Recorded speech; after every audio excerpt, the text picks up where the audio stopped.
3 traditions that can be a game changer for your marriage. Right. 3 traditions that can be a game changer for your marriage.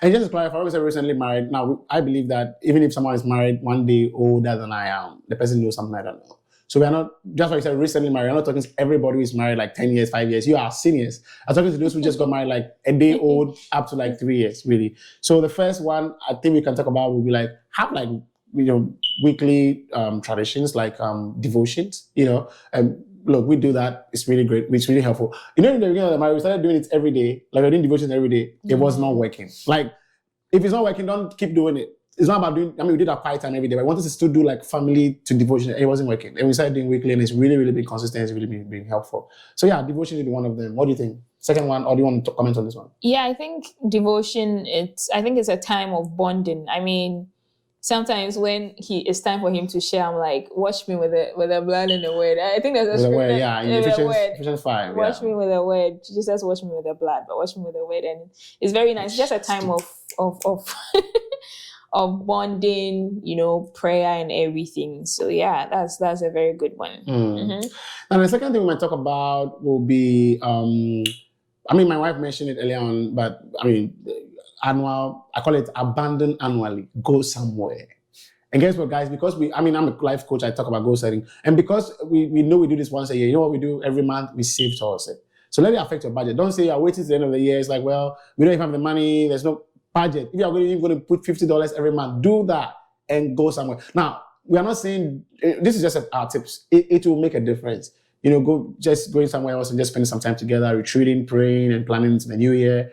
And just connecting on a more deeper level is a game changer. What do you think, baby? Yeah, I think that's and I think one thing we do during those times too that have been helpful has been setting goals for the year, right? And looking at the previous year, how things happened, right? And having all of these records are very helpful. Like we saved this amount of money, we're able to give out this amount of money, we're able to do that, we're able to do that. Okay, next year our retreat, what are we doing?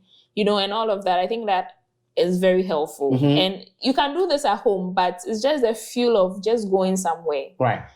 Because at the end of the day, this is something we want to continue doing even when our family multiplies. And so we start now and then it continues from there. So I think that's also a very good point. Yeah. Absolutely. The last one would be, I think Gloria mentioned some part of it earlier. I mean, right now when she was talking, budgeting, like finance management. And guess what, guys? Even if, I know some minister marriages, someone says, oh, this is my strength, so the husband will do it or the wife will do it. Great.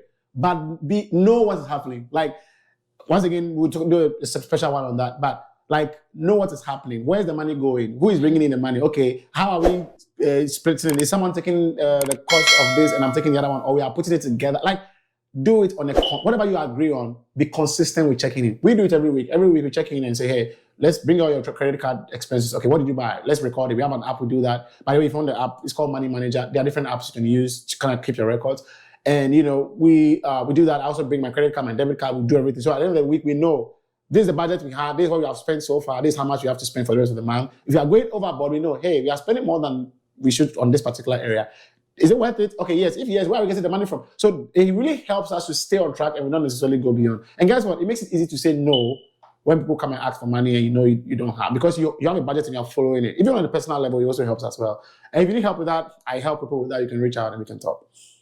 Yeah, and I think there are some married couples out there who don't believe in being transparent about your finances. And I think that I don't know, but maybe those who have been married for long, if you have anything more to add to this, you can put it in the comment section. But for us, we don't believe that you shouldn't be transparent about your finances because it's really helpful. Being transparent, it can trickle down to different aspects of your marriage, right?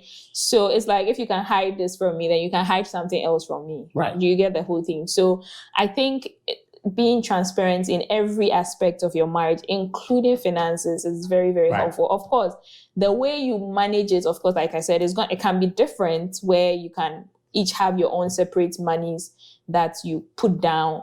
And for that, you can say, I don't want you to know how much I have because we all agreed with. But at least you should be transparent with what you are earning. You should be transparent with the sources of income you are getting, because it's really going to be helpful in terms of trickling down to other areas of of your marriage. Right. And that really just surprises me. Like, you can trust someone with your life.